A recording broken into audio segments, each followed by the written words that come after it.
Bonjour, c'est l'Instant T, votre rendez-vous quotidien avec l'actu. Alors en Bretagne, depuis le XVIIe siècle, il est interdit de commercialiser du vin produit dans la région. Pourtant, de nombreux petits vignerons ont prouvé que le vin breton pouvait être de très bonne qualité et les choses pourraient bouger grâce à un décret européen autorisant la vente de vin sans appellation d'origine contrôlée depuis le 1er janvier dernier. Alors 2016 serait-ce l'année du renouveau pour les vins bretons? Nous poserons la question à notre invité Gérard Hall. Bonjour. Bonjour. Alors vous êtes journaliste, auteur du livre, entre autres, Le vin des Bretons, mais aussi La vigne et le vin en Bretagne. Non, c'est un autre livre, mais du livre Le vin des Bretons, et président surtout de l'association pour la reconnaissance des vins bretons. Alors avant de parler de vin, Gérard, nous parlerons de sport avec Ludovic Jean. Bonjour Ludovic. Bonjour Pauline. Et puis nous ferons évidemment un focus dans l'instant sport ce lundi sur le Tour du Monde en équipage bouclé vendredi dernier par deux géants des mers, Hidek et Spindrift. Et parmi les hommes de Francis Joyon sur Hidek, il y avait bien sûr le Brestois Bernard Stamm. Bonjour Bernard. Bonjour. On dit le Brestois, Suisse-Brestois, mais pour nous c'est Brestois bien sûr. Si le record du trophée Jules Verne n'a pas été battu, Bernard, l'aventure était quand même superbe et vous nous en parlez tout à l'heure. Mais tout de suite on démarre par un point sur l'actualité de ce lundi 11 janvier. Et côté météo, le Finistère est en vigilance jaune depuis dimanche. Des rafales à 100 km/h attendues ce mardi soir. Une chute des températures annoncée. Julie Sicot nous en dit plus sur le dispositif de vigilance. Le Finistère est ce lundi en vigilance jaune pour les orages et les inondations, comme la majorité des départements français. Dans la classification de Météo France, jaune indique la présence de phénomènes météorologiques habituels, mais qui peuvent être parfois dangereux. Un des niveaux les plus bas de vigilance, juste avant le niveau orange et rouge. Le littoral atlantique est en revanche en vigilance orange, la première fois depuis le début de cette année, avec un cocktail détonnant d'effets météo, des vagues et du vent.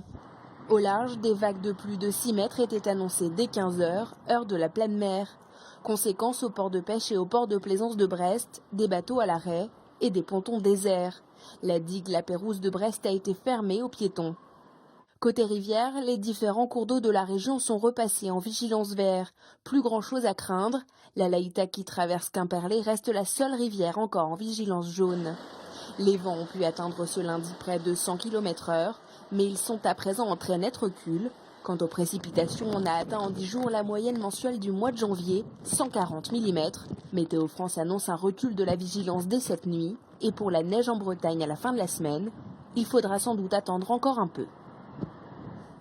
Ce week-end, c'était porte ouverte dans plusieurs mosquées du Finistère, un moment de rencontre proposé par le Conseil français du culte musulman pour échanger librement avec des groupes d'autres confessions ou tout simplement avec les curieux. À Quimper, Camille Pochet s'est rendue à la mosquée de Pénars et à celle de l'association culturelle turque.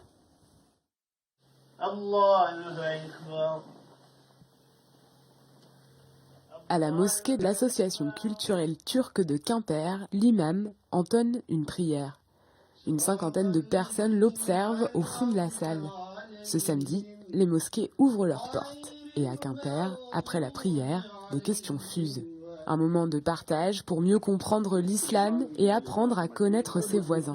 Moi, je suis venue un peu par curiosité, tout d'abord, parce que je connaissais pas le lieu. Je passais devant en voiture régulièrement et puis savoir effectivement à quoi ça ressemblait. C'est une grande ouverture et c'est intéressant pour vaincre l'ignorance et se connaître les uns les autres. J'ai des personnes de mon entourage proche qui se sont tournées vers l'islam et qui sont baptisées au départ, mais qui disent non, je ne me retrouve plus dans le christianisme, je me retrouve mieux dans l'islam. Donc j'ai vraiment envie de comprendre mieux cette religion. À partir de quel âge fait-on le ramadan? Pourquoi les hommes et les femmes ne prient-ils pas ensemble? Des questions auxquelles l'imam turc, comme les fidèles de la mosquée, répondent en insistant sur le fait que l'islam est une religion pacifique. Le message que nous avons voulu passer est très simple. Nous sommes musulmans et que nous aimons toutes les personnes effectivement qui nous entourent. Nous voulons porter un message d'amour et nous voulons aussi porter un discours tendant à dire que le terrorisme n'a pas sa place dans l'islam. On a besoin de partager nos coutumes, nos traditions, nos religions aussi. C'est un échange qui peut être que positif de toute manière, surtout dans les temps actuels. Du côté de la mosquée de Pénars, le discours est le même et la volonté de pédagogie est aussi présente. Beaucoup les gens regardent les apparences, la barbe, le camis, un foulard, ça y est, ça c'est des gens entre guillemets extrémistes. Mais non, on est ouvert, on discute avec tout le monde. Moi je suis né à Quimper. J'ai des amis non musulmans, je connais plein de mots d'ici. L'islam condamne le terrorisme et on n'a rien à voir avec tout ce qui s'est passé dernièrement. Dans chacune des 2 mosquées quimpéroises, le message est passé, les portes sont toujours ouvertes. Voilà, et tout de suite on passe à l'instant sport. Et on démarre avec de la voile, Ludovic. Vendredi dernier, 2 géants des mers ont bouclé un tour du monde en équipage. Après 47 jours, ils ont franchi la ligne d'arrivée devant l'île d'Ouessant. Malheureusement, c'était presque 2 jours trop tard pour battre le dernier record du trophée Jules Verne, établi en 2012 par Loïc Perron. Bernard Stamm, vous étiez donc sur le trimaran IDEX, équipé par Francis Joyon. Si le record n'a pas été battu, la performance sportive n'en est pas moins impressionnante. Bravo. L'ambiance avait l'air en plus au top, comme on a pu le voir régulièrement sur les images que vous envoyez du bord. Alors, est-ce que Francis Joyon était conquis par cette expérience en équipage? Ben, ça a l'air, hein. Maintenant, il faudrait lui poser la question, mais je pense qu'on s'est bien entendu. Ouais. On y allait pour les mêmes raisons, donc c'est plutôt facile de bien s'entendre, quoi. Après, le côté équipage réduit aussi, vous étiez que 6. Ouais, alors on n'a pas, c'est un bateau qui est très physique, donc après à 6, on n'a pas le temps de vraiment s'embêter ou se dire que et on a juste le temps de tout faire le travail, quoi. Donc c'est pour ça que c'est resté, je pense, bien soudé et puis convivial, hein. C'était sympa. Comment est-ce que vous avez vécu l'arrivée au port de Brest? On va voir les images, vous avez été accueillis comme des vainqueurs à Brest vendredi soir. Bah, c'était sympa, il y avait plein de monde et c'est d'autant plus sympa que moi j'habite ici, donc je suis parti de la maison pour revenir à la maison. Ouais. C'était sympa. Et puis bah, c'est toujours, ça fait toujours chaud au cœur d'être attendu, quoi. Voilà, et puis que les gens viennent vous accueillir, vous dire bonsoir, et puis enfin là c'était le soir, mais et puis faire la fête, quoi. Voilà, c'était sympa. Spindrift de son côté est rentré directement à la Trinité-sur-Mer, hein, Ludovic. Spindrift qui avait franchi la ligne d'arrivée juste 2 heures avant Idexport. On avait décelé un petit peu de déception du côté de Yann Guichard et de l'équipage de Spindrift lorsqu'ils avaient compris qu'ils ne pourraient pas battre le record de ce trophée Jules Verne. Alors, une déception qui a été vite atténuée par l'accueil qui leur a été réservé à leur retour sur les pontons de la Trinité-sur-Mer vendredi. Ouais, ils sont arrivés un petit peu plus tard, forcément, sur les coups de 23h30, où près d'1 millier de personnes tout de même s'étaient réunies. Alors concert mêlé de cornes de brume et d'applaudissements pour saluer la performance de l'équipage et bien sûr la joie des retrouvailles avec la famille, les proches, les amis. Mais on avait senti dans les communiqués de presse qui tombaient que Spindrift avait été plus marqué que vous par cet échec dans le record. On avait senti moins d'abattement de votre côté. Un coup de frein peut-être qu'a mis Spindrift en se disant le record n'est plus possible, comme si vous étiez juste allé au bout à fond, quoi. Ouais, alors nous, je pense qu'on l'a su un peu avant eux déjà que c'était plus possible. Hein. C'était, je pense déjà dès le Cap Horn, on a fait une route très est, quoi, et c'était un peu une dernière chance de pouvoir battre le record, quoi. C'est se dire que fallait que la météo s'ouvre devant nous, sinon c'était plus possible, quoi. Déjà c'était une option qui avait peu de chances de réussir, quoi. Déjà. Vous êtes resté quand même à fond. Après, par contre, il reste des records intermédiaires à essayer de battre, quoi. C'est-à-dire l'Équateur, Ouessant, enfin toutes ces choses-là. Donc nous, il n'y avait aucune raison qu'on arrête de pousser un peu sur le bateau. Et puis après, on est parti pour 45 jours, et puis pas 50, quoi. Donc, on arrivait aussi en limite d'autonomie du bateau. Donc, fallait pas rester traîné, quoi. Il nous restait pas mal à manger, mais il nous restait quasi plus de gaz pour chauffer. Il restait peu de fioul. C'était bien calculé, mais il fallait pas traîner. Quels ont été les moments forts de cette navigation? On se souvient de l'image avec ce gros iceberg que vous avez croisé.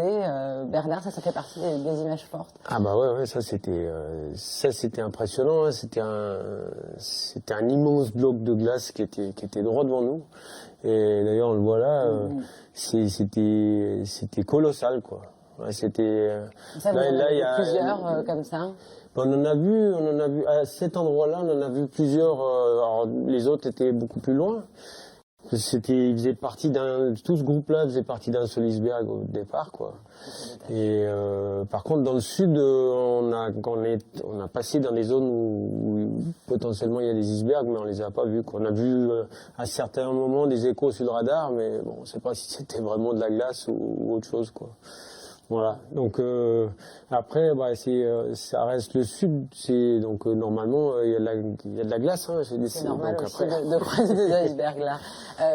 Une grosse panne de vent, comme on va le voir sur les images, là où le bateau n'avance plus du tout. À ce moment-là, c'est des moments où on sait que le record est...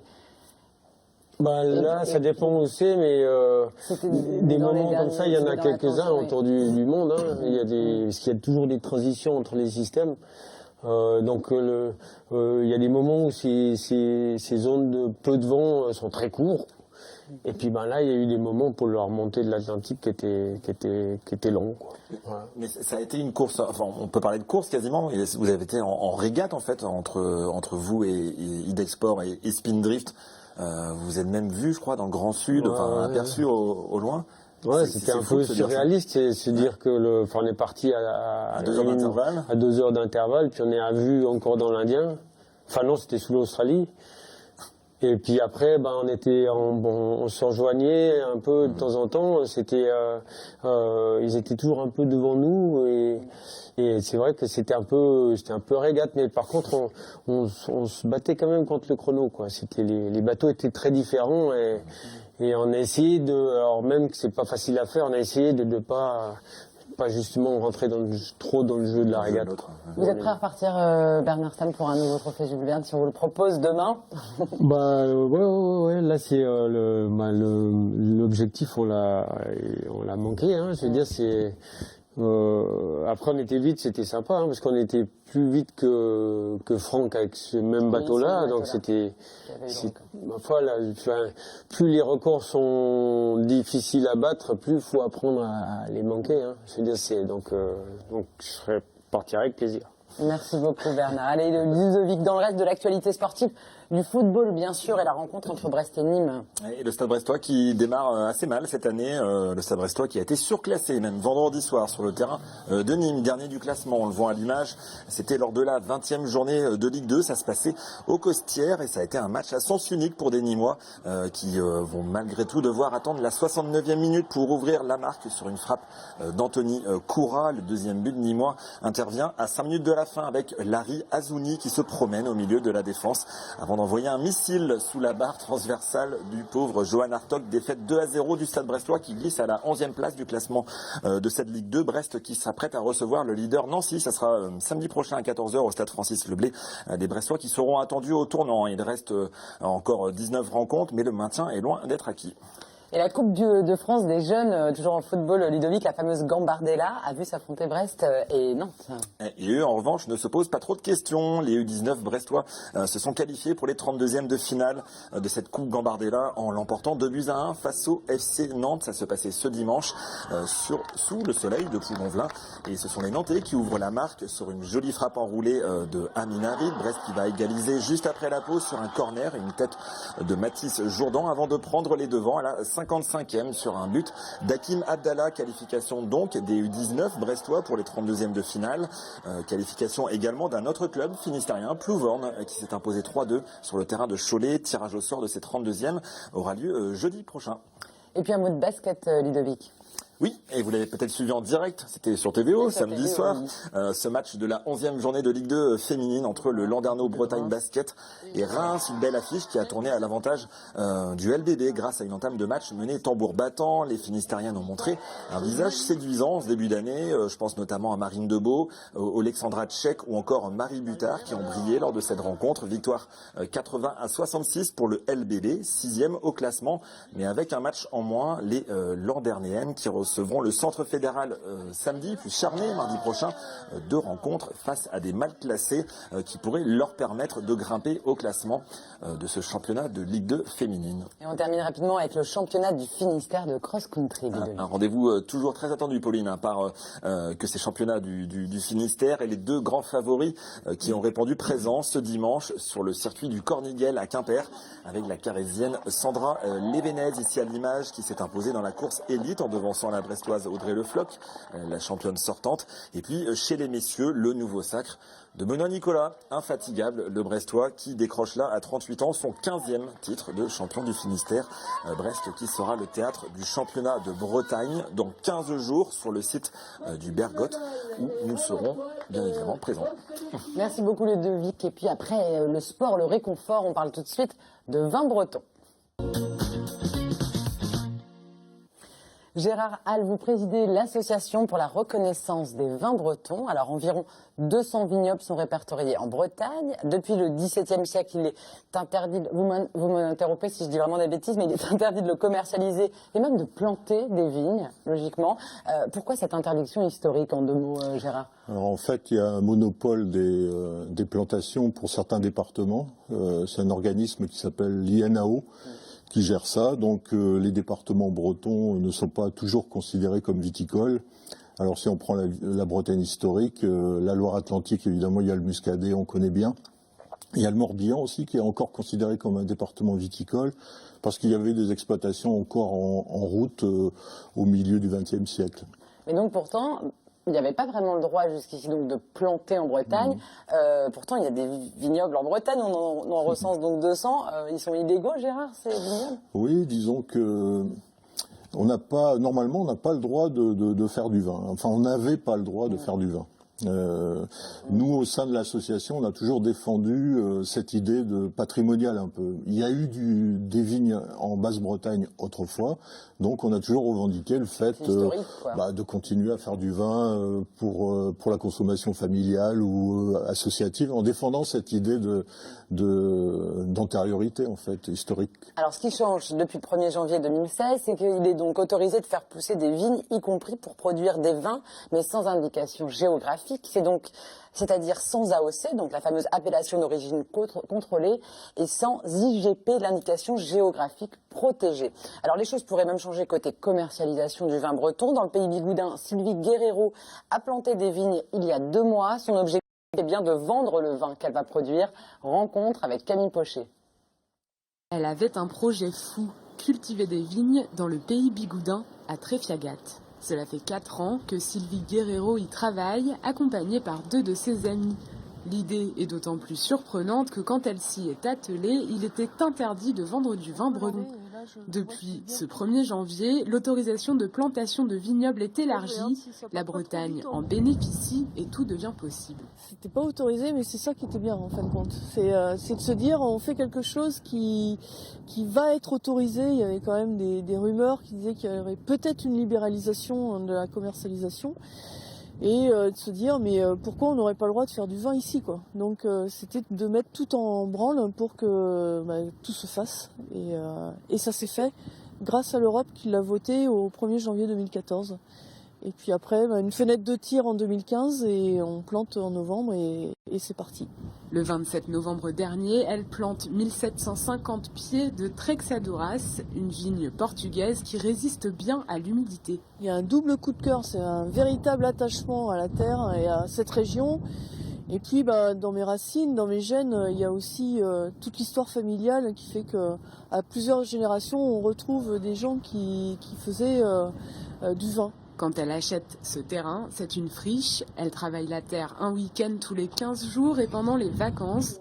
Maintenant que le projet est sur les rails, Sylvie songe à quitter son poste d'informaticienne et à déménager de la région nantaise pour rejoindre le pays bigoudin. Un vrai projet de vie. Et je pense que d'ici 2 à 3 ans, je quitterai mon emploi pour venir vraiment m'installer ici et travailler sur cette terre qui m'est tant chère. L'idée, c'est d'aller jusqu'à 4 hectares de vin. Et pour déguster la première cuvée de Bigoudoul, un vin blanc demi-sec, rendez-vous en 2018. Alors Gérard, est-ce que d'autres projets pourraient voir le jour à la suite de celui de Sylvie ? Alors il y a d'autres projets professionnels qui semblent pointer le bout du nez. Après, parfois ce sont des rumeurs, parfois j'en ai la connaissance. On en a la connaissance dans l'association, notamment. Il y a plusieurs projets dans le golfe du Morbihan où tout le monde sait qu'en Bretagne il y a un climat très favorable, un ensoleillement il paraît équivalent à celui de Perpignan, donc c'est quand même pas mal. Et puis on faisait du vin dans le golfe du Morbihan il n'y a pas si longtemps. Donc voilà. Ce qui nous apporte quoi comme qualité de vin en Bretagne, Gérard? Il a quel goût ce vin breton? Est-ce qu'il a une touche particulière? Alors nous, chaque année, lors de l'Assemblée Générale de l'association, on déguste quelques flacons. Il y a donc des producteurs qui viennent nous voir. Et puis voilà, on fait participer à la dégustation des œnologues, des dégustateurs, des spécialistes qui donnent donc des conseils. C'est l'occasion pour améliorer, quitte à faire du vin, autant qu'il soit bon. Alors, le vin breton, entre guillemets, alors faut jamais oublier la Loire-Atlantique et le Muscadet quand même. Mais le vin breton, entre guillemets, il reste quelque part à inventer. Évidemment, on a tous des goûts du vin dans la bouche, donc on aurait envie de faire des vins qui ressemblent à ce qu'on aime, à ce qu'on a déjà goûté. Le vin breton, entre guillemets, il reste à inventer quelque part. Il est blanc ou rouge? C'est quoi comme c'est Il y a plus de blanc que de rouge. Mais je dirais, par exemple, moi je fais un peu de vin rouge. On sent que s'il y avait une typicité, ça serait quelque chose d'assez fruité quand même. C'est plutôt des vins de fraîcheur, comme on dit, qui sont fruités, qui sont à boire assez rapidement. C'est pas des vins de garde, quoi. C'est pas des vins de garde qui vont faire 14 degrés. Bon, moi, mon vin rouge, par exemple, il titre 12 degrés. C'est quand même c'est pas si mal, sans rien rajouter, sans rajouter de sucre, ni rien du tout. La question de Bernard. C'est quoi comme cépage, du coup Alors, évidemment, quand on utilise des cépages qui ont une qualité gustative intéressante, il faut les surveiller de très près. Il faut éventuellement les traiter, ou alors si on travaille en biodynamie, il faut avoir vraiment une attention de tous les instants. Il y a des gens qui mettent aussi des hybrides, donc les hybrides qui n'attrapent pas les maladies, donc c'est facile parce que là il n'y a pas besoin de traiter. C'est un fil d'une sorte avec une vigne, c'est ça? Les hybrides ont été interdits à la plantation à un moment donné parce que la vigne française avait du mal à écouler sa production et les hybrides produisent beaucoup en quantité, donc voilà, on les a. Et aujourd'hui, en Suisse et en Allemagne, une nouvelle qui est assez intéressante, ils sont en train de travailler sur une nouvelle catégorie qui s'appelle les interspécifiques, où on couple des cépages qui ont des bonnes qualités en leur donnant en même temps une résistance aux maladies. Alors c'est peut-être ça l'avenir. Voilà, la Suisse en Bretagne, c'est vraiment l'avenir, mais on en était persuadés. Voilà. Le Pinot Gris, par exemple. Du gâchis quand même, tout à l'heure, j'ai vu quand même tout ce champagne c'est du bon champagne ou c'est du mousseux de mauvaise qualité? Je crois que c'est du mousseux, je crois. Mais c'est quand même du gâchis, ouais. Le Pinot Gris du coteau du Braden, d'ailleurs, en parlant de champagne, parce qu'il paraît qu'il pourrait s'en approcher. Le coteau du Braden, c'est donc à Quimper, pour ceux qui n'auraient pas la chance de connaître. Est-ce qu'il aurait ses chances en vente, à la vente, ce vin-là? Oui, moi je trouve que ce sont des vins d'une bonne qualité.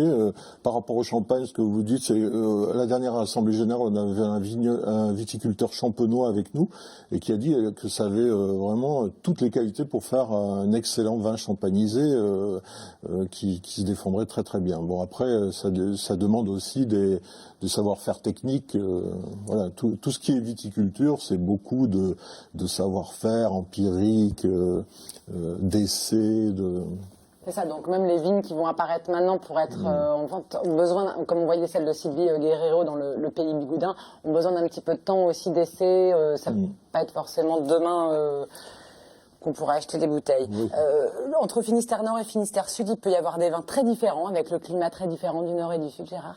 Écoutez, on a dans l'association des gens qui viennent du Léon, du côté du Folgouette, et qui nous font goûter des vins. Alors ils ont une spécificité, eux, ils ont une partie de leur vignoble qui est en serre, et ils gardent leurs raisins en vendange tardive, et donc j'ai eu la chance de goûter des vendanges tardives du Léon, et non pas du Léon, qui était donc un peu comme du coteau du Léon d'ailleurs, et c'était vraiment excellent, quoi.